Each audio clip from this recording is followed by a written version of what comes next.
Ma fille de 17 ans a travaillé jour et nuit pour obtenir une bourse complète. Ma sœur et mes parents la lui ont délibérément enlevée. C'est mieux pour la famille, ont-ils dit. Je n'ai pas crié. J'ai fait ceci 3 jours plus tard, la police était à leur porte.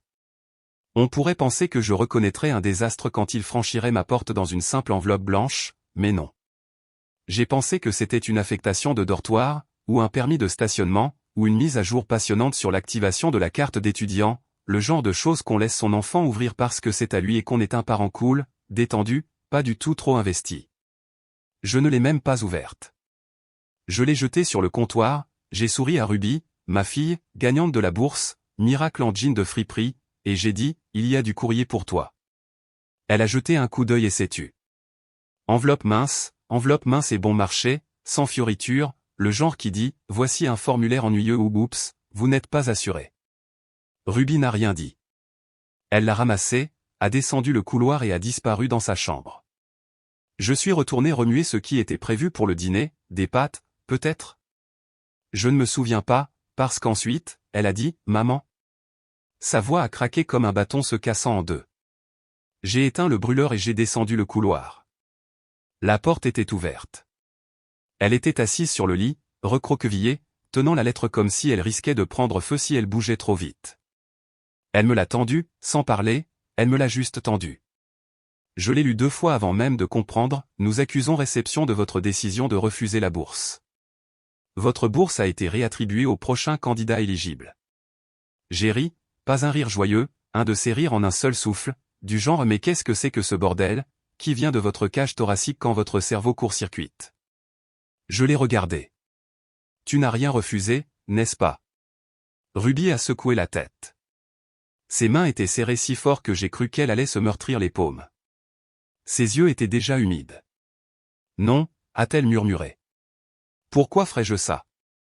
Elle n'avait pas besoin de me convaincre. Ruby avait pleuré quand l'acceptation était arrivée. Elle avait préparé des brownies pour l'équipe des admissions, même s'ils étaient à 300 km. Elle avait encadré son email d'acceptation. Refuser la bourse? Ce serait comme brûler un ticket de loterie gagnant. J'ai attrapé mon téléphone et j'ai appelé le numéro indiqué sur la lettre, Bureau d'aide financière. Je n'ai même pas été poli. La musique d'attente était une sorte de boucle infernale de violon acoustique.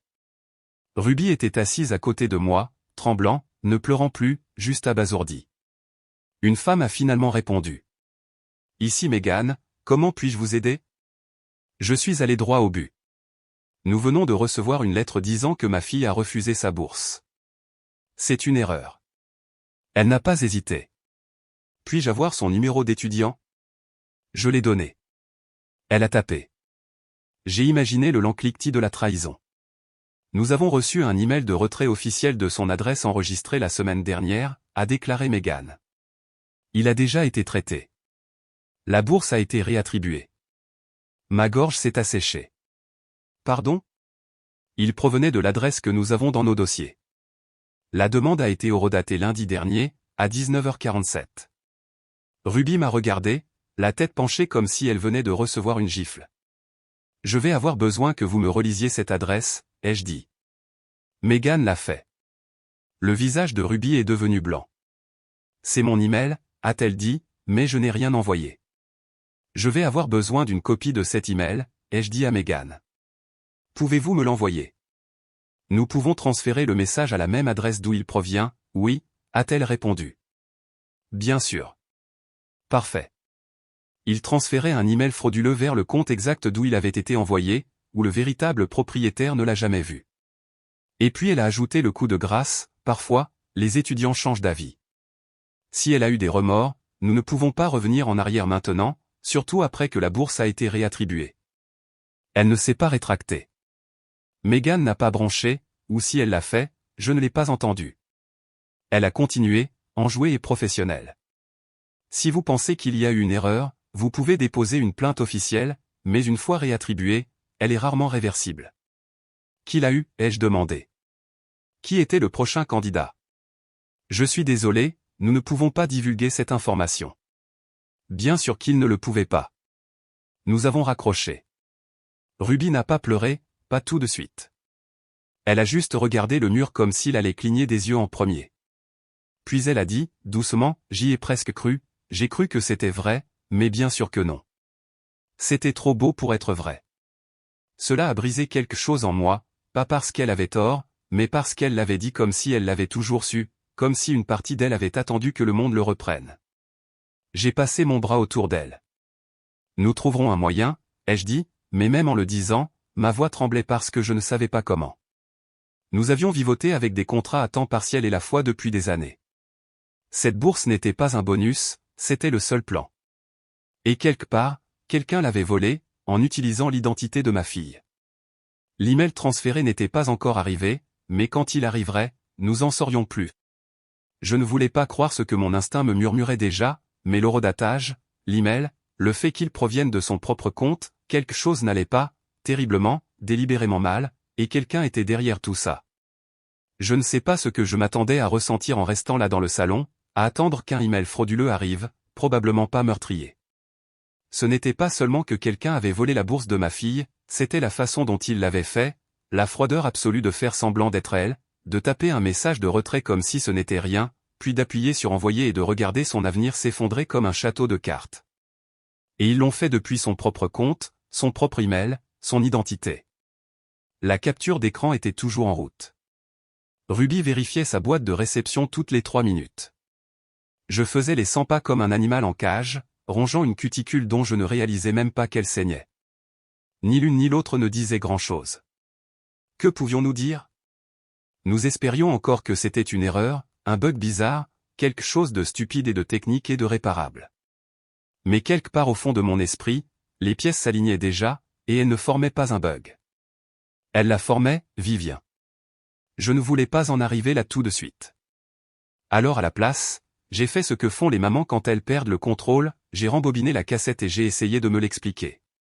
J'ai grandi 2 ans avant ma sœur, ce qui est juste assez proche pour être comparé à chaque étape possible de votre vie. Vivien était l'adoré. Pas de manière évidente, nos parents n'étaient pas des méchants de dessins animés ou quoi que ce soit, mais il y avait toujours un deuxième ensemble de règles qui la suivaient. Si j'oubliais de sortir la poubelle, j'étais paresseuse. Si elle oubliait, quelqu'un devait l'avoir distraite. Si elle pleurait, elle était sensible et avait besoin de réconfort. Si je pleurais, j'étais dramatique. Et si nous nous disputions, eh bien, n'utilise pas ta petite sœur comme excuse, elle est plus jeune, tu devrais le savoir. J'ai appris tôt que protester empirait les choses, alors j'ai arrêté.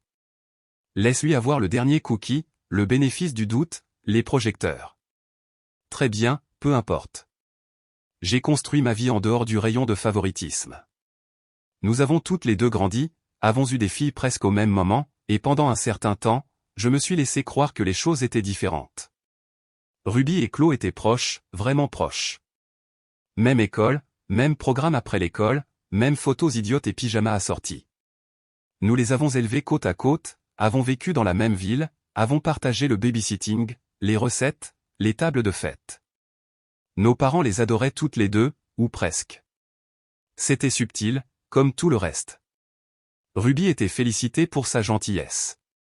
Chloé était félicitée pour son étincelle. Ruby était responsable, Chloé était un leader naturel. Ruby faisait la vaisselle après le dîner en famille, Chloé faisait rire tout le monde et oubliait la vaisselle, et d'une certaine manière, c'était tout aussi précieux. Et quand Chloé faisait des bêtises, quand elle se faisait prendre à tricher à un quiz de vocabulaire ou s'énerver contre un professeur, c'était le stress, la pression, les hormones d'adolescente. Quand Ruby pleurait après une mauvaise journée, sensible, a besoin de se renforcer. Alors, j'ai laissé tomber. C'étaient des enfants, et les filles s'aimaient. Chloé venait pour des soirées pyjama. Ruby l'aidait à faire ses devoirs. Elles échangeaient des livres et des blagues et partageaient des playlists Spotify comme une paire de jumelles intello.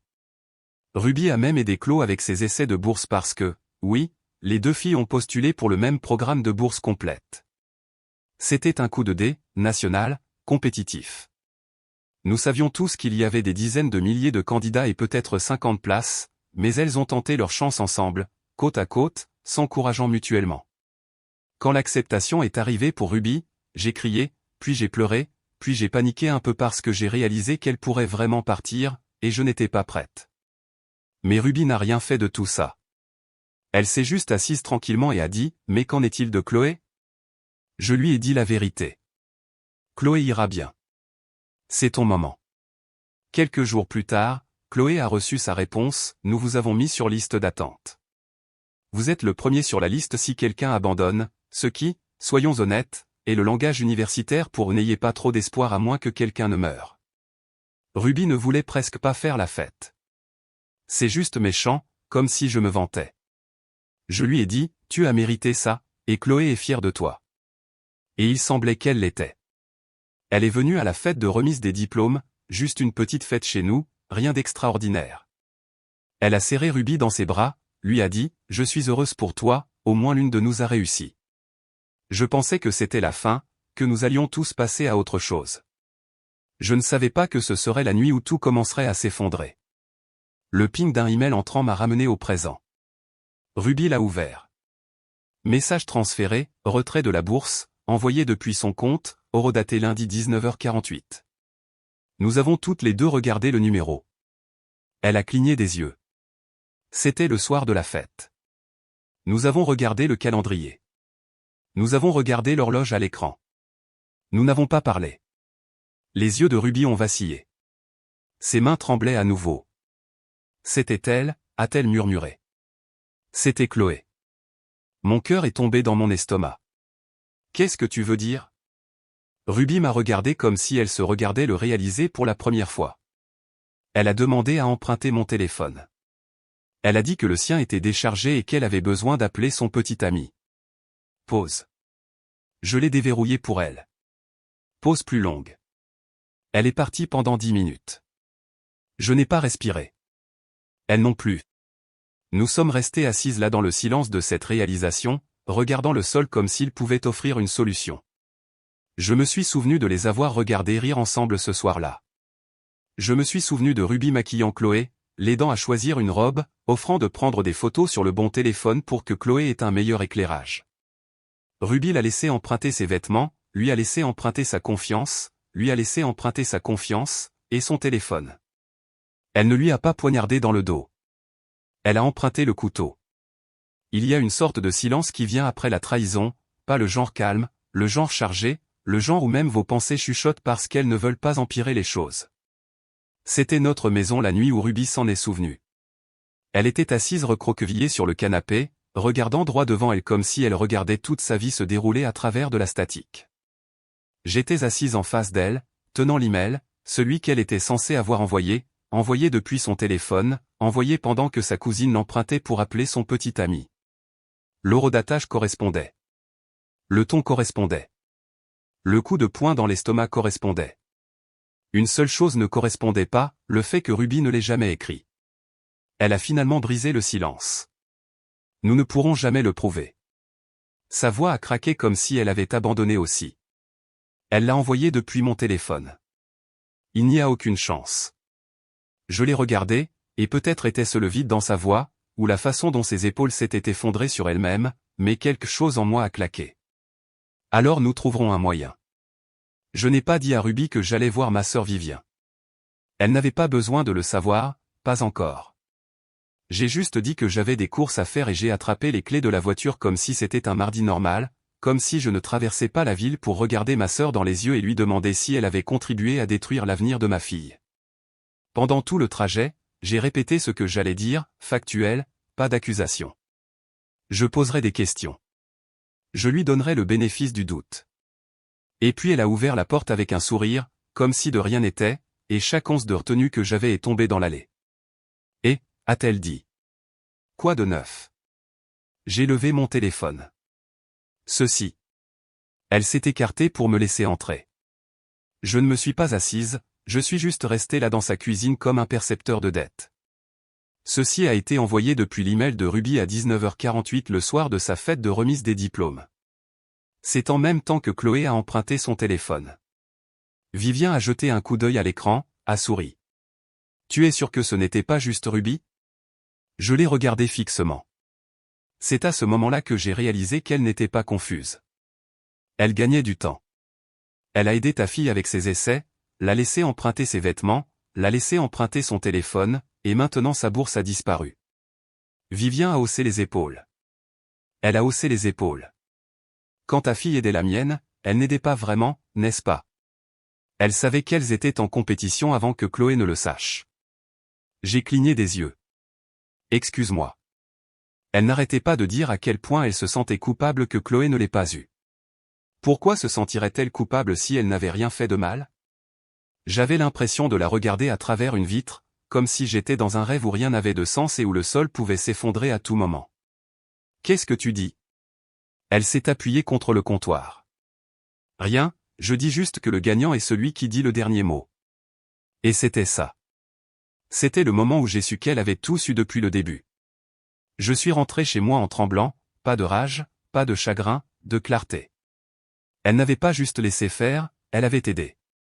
Et si Chloé était assez intelligente pour envoyer cet email sans se faire prendre, alors Vivien était assez intelligente pour la couvrir.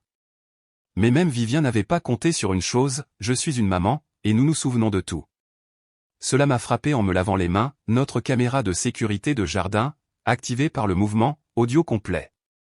Chloé était sortie pendant la fête, disant qu'elle avait besoin d'un endroit calme pour appeler son petit ami. Elle n'avait pas emmené le téléphone de Ruby loin, juste sur le patio, assez longtemps pour faire ce qu'elle avait à faire. J'ai sorti l'application, et la voilà, Chloé sortant par la porte arrière avec un téléphone à la main, 19h46. On ne pouvait pas voir avec certitude que c'était le téléphone de Ruby, pas en vidéo, mais on pouvait dire une chose, ce n'était pas celui de Chloé. Modèle différent, mauvaise coque, certainement pas celui qu'elle portait habituellement. Elle a regardé l'écran pendant 1 minute, a tapé à nouveau, puis a passé un appel. 19h50, il a fait les 100 pas, Harry a dit, oui, je te tiendrai au courant, et est rentré. Le journal d'appel de Ruby a confirmé, un appel sortant vers le petit ami de Chloé, passé quelques secondes après l'envoi de l'email. Elle l'avait envoyé, puis l'avait appelé, l'un pour couvrir l'autre. Ce n'était pas une preuve irréfutable, mais c'était suffisant pour en charger une. J'ai tout montré à Ruby, les images, l'horodatage, le journal d'appel. Elle est restée figée, les mains sur les genoux. Ça ne changera rien, a-t-elle dit. Ils diront juste que je l'ai laissé l'envoyer, ou que j'ai changé d'avis et maintenant je lui en veux. Il avait raison. Il dirait ça. Alors, je n'ai rien dit. Je me suis tourné vers la table, j'ai ouvert mon ordinateur portable. Qu'est-ce que tu fais? Je dépose une plainte auprès de l'université. Elle m'a regardé fixement. Et après cela, elle a demandé, je dépose un rapport de police. Usurpation d'identité, fraude, sabotage éducatif. Appelez ça comme vous voulez, c'était du vol. Ils n'ont pas volé un portefeuille, ils ont volé son avenir. J'ai téléchargé les images, joint des captures d'écran, soumis la chronologie, puis j'ai pris le téléphone et j'ai appelé le numéro non urgent de notre service de police local. Je voudrais signaler une usurpation d'identité et une fraude numérique, ai-je dit. Qui est la victime? Ma fille. Elle a 17 ans, et elle n'a pas juste perdu une bourse, elle a été ciblée. Je n'ai pas pleuré ce soir-là. Ruby s'est couchée tôt. Je l'ai bordée comme si elle avait 5 ans, j'ai embrassé son front, je lui ai dit que ce n'était pas fini. Puis je me suis assise dans la cuisine avec une tasse de café que je n'ai pas bu et j'ai regardé la barre d'état sur le portail de l'université tourner en place. Nous avons fait tout ce que nous pouvions, ai-je murmuré. Maintenant, c'est à eux de jouer. Mais la vérité? Je n'attendais pas. Je me préparais. On pourrait penser qu'à ce stade, je serais habitué à la trahison, qu'il y aurait une certaine cicatrice émotionnelle, qu'après avoir vu la bourse de ma fille se faire voler au ralenti par des personnes en qui nous avions confiance, plus rien ne pourrait vraiment me surprendre. Mais c'est ça qui est drôle avec les dommages, ça ne se brise jamais au même endroit 2 fois, et la pire fissure était encore à venir. Je ne le savais pas encore. Je pensais que les dégâts avaient déjà été faits. 3 jours après avoir déposé les rapports, mon téléphone a sonné. Pas de salutation, pas de préambule, juste Vivien, tu as envoyé la police chez moi. Sa voix était aiguë et stable, pas tremblante, pas blessée, juste une rage contenue, le genre que les gens gardent pour les dégâts matériels ou les contraventions de stationnement, pas pour la fraude. Tu penses que c'est comme ça qu'on gère quelque chose comme ça? En impliquant des étrangers? J'ai ouvert la bouche, puis les refermé. Il ne servait à rien de lui rappeler que j'étais venu la voir en premier. Elle n'était pas intéressée par les faits. Elle voulait de l'indignation. Chloé a pleuré. Tu as effrayé maman. Elle a cru que quelqu'un était mort, et tu n'as même pas eu la décence de nous prévenir. Tu as juste fait de nous un spectacle public. Je me suis penché en arrière contre le comptoir de la cuisine et j'ai regardé le carrelage. L'un des coins était fendu, tout comme cette conversation. Je dois y aller, ai-je dit. J'ai raccroché avant qu'elle ne puisse répondre, puis je suis resté là pendant une minute entière, tenant mon téléphone comme s'il pouvait vibrer pour retrouver un sens. Maman et papa étaient là, ai-je murmuré. Ruby était dans la pièce d'à accent grave côté, rafraîchissant sa boîte de réception. L'université n'avait toujours pas répondu. Elle a levé les yeux. Quoi? Rien, ai-je menti. Prends tes chaussures. Nous allons voir grand-maman et grand-père. Elle a cligné des yeux. Oui. Nous avons apporté des crêpes parce que nous étions le genre de personnes qui apportaient des crêpes à une confrontation, parce que Ruby croyait qu'ils écouteraient si nous étions calmes, parce que je croyais, au moins à moitié, que notre seul défi serait de les convaincre, que si nous leur expliquions doucement, ils comprendraient, ils prendraient notre parti, ils seraient choqués, ils prendraient Ruby dans leurs bras et diraient, nous ne savions pas, nous sommes tellement désolés, mon Dieu. Nous avons été stupides. Ils nous ont accueillis comme si c'était un matin comme les autres, câlin gonflé. Ma mère a fait des commentaires sur les nouvelles chaussures de Ruby. Mon père a demandé si nous voulions du jus d'orange.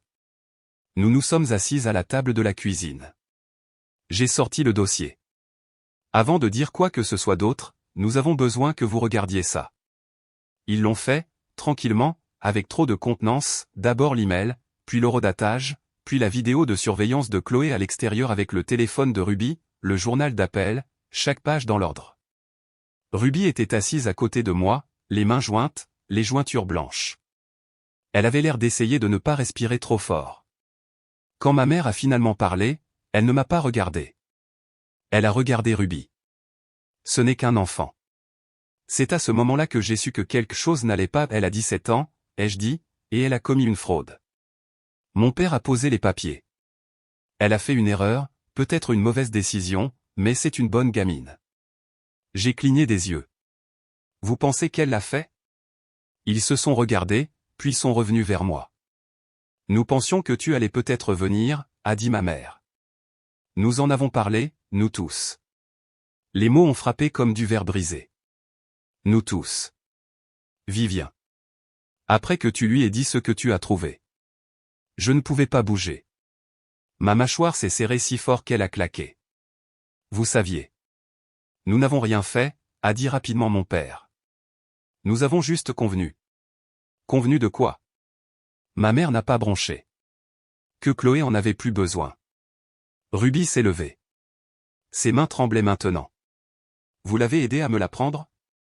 Personne n'a rien pris, a rétorqué ma mère, la voix s'élevant pour la première fois.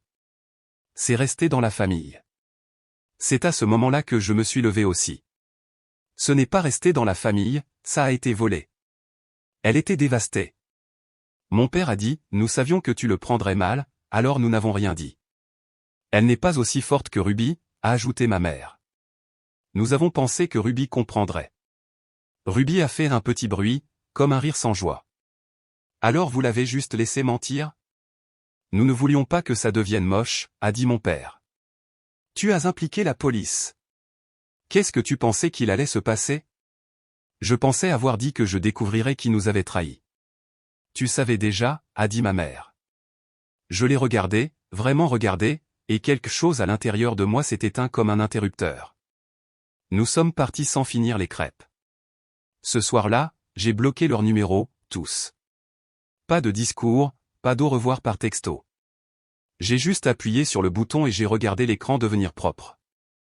Ruby n'a pas parlé pendant des heures. Puis elle a ouvert la conversation de groupe familial, a fait défiler jusqu'à ce qu'elle trouve le dernier message de mon père, un mème sur la loyauté familiale.